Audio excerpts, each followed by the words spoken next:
तो सोनम वांगचुक जी ने बड़ा क्रांतिकारी कदम उठाया था। इस देश के युवाओं को उन्हें धन्यवाद देना चाहिए। लेकिन इस देश में अब तो मैं सोचता हूँ ना कि सरदार भगत सिंह, राजेंद्र लहड़ी,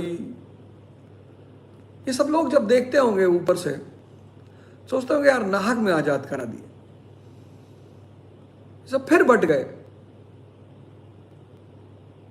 हिंदुस्तान का आदमी फिर बट गया। ऐसे ही बटे थे तब अंग्रेजों ने कब्जा किया था। और नेताओं को तो मैं कुछ बोलूंगा नहीं, मैंने तो कह दिया भाई इस देश की बर्बादी के पीछे इस देश की जनता की बेहोशी का हाथ है। नेता चुनना तुम्हारे हाथ में है। नेता को क्यों गाली दे रहे हो? ठेकेदार को नेता बनाओगे तो तुम्हारी सेवा करेगा? बाहुबली को नेता बनाओगे तुम्हारी सेवा करेगा? अपराधी को नेता बनाओगे तुम्हारी सेवा करेगा? बताओ। फिर तो कहते तो लोग जो है जब तक पढ़े लिखे लोग आगे नहीं आएंगे, पढ़े लिखे लोग आएंगे अपना घर चलाने के लिए, और तुम क्या करोगे? तुम तमाशा देखोगे।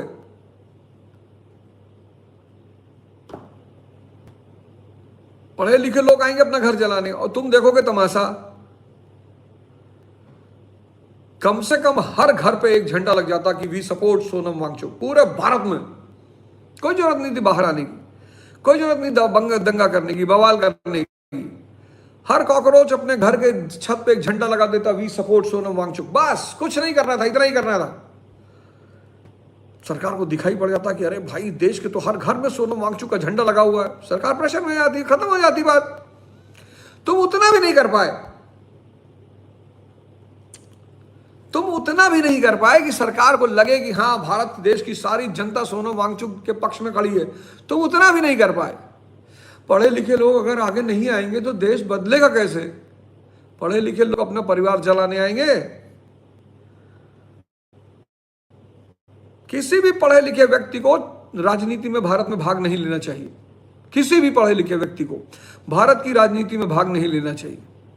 यह मैं अपने व्यक्तिगत अनुभव में बोल रहा हूं।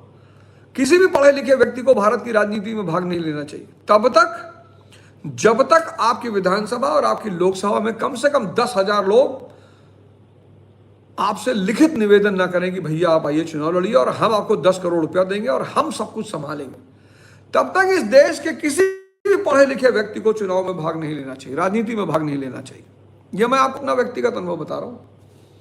यह गलती मत करिएगा, नहीं तो पीछे खड़े होकर मजा लेंगे सब। इस देश का पढ़ा लिखा व्यक्ति तब चुनाव में भागीदारी करे जब आपके विधानसभा या लोकसभा के कम से कम 10,000 लोग आपके घर इकट्ठा हो, आपसे मिलने आए और 10 करोड़ रुपया चंदा इकट्ठा करें पूरे शहर में और आपसे कहें कि भैया आपको सिर्फ लड़ना है, ना आपको गाड़ी की व्यवस्था करनी, ना किसी को पेट्रोल देना, ना पूड़ी खिलाना, ना दारू पिलानी, कुछ नहीं करना आपको। भैया लड़ना है, भैया हमारे हितों के लिए लड़ना है भैया, तब आप बाहर निकलिएगा। अगर आप भावुक हुए तो आप गए। अब मैं ये नहीं कह रहा हूं आप मत भाग लीजिए, आप लीजिए भाग, पर जो कंडीशन मैं बता रहा हूं उसको ध्यान रखिएगा।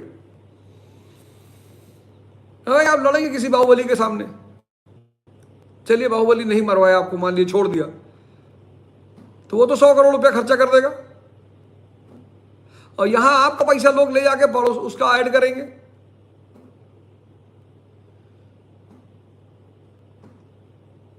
तो जागो मोहन प्यारे, जागो, अपने अधिकारों को समझो। चुनाव आ रहा है, टोलियां बनाइए, हर शहर में सिविल सोसाइटी बनाइए, हर विधानसभा में सिविल सोसाइटी बनाइए। अपने विधानसभा में एक अच्छे व्यक्ति का चयन करिए, पार्टी से कहिए कि इस व्यक्ति को टिकट दोगे तो जिताएंगे। पार्टी टिकट बेचेगी। भारत की डेमोक्रेसी में जो पार्टियां शासन कर रही होती हैं वो अपना टिकट बेचती हैं।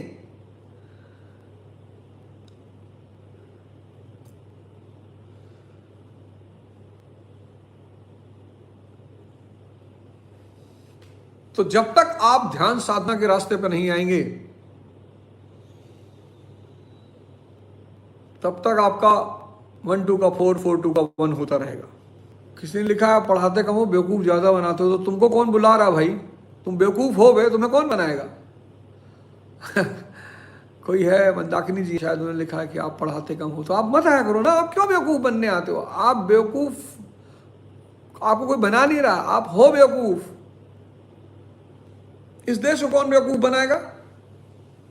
जो ठंडा मतलब कोका कोला कहता है, जो I am a Complan boy कहता है, जो फेयर एंड हैंडसम क्रीम लगाता है, जहां इतने बड़े बड़े जाहिल हैं, उनको कौन बेवकूफ़ बनाएगा? डीओ लगाता है, उसके ऊपर परियां गिरती हैं। ये कंट्री ऑलरेडी, इसको कौन बेवकूफ़ बनाएगा? बताओ। डीओ लगा के परियां गिरा रहा है, कॉम्प्लान पी के ताकत ला रहा है, फेयर एंड हैंडसम लगा के गोरा हो रहा है।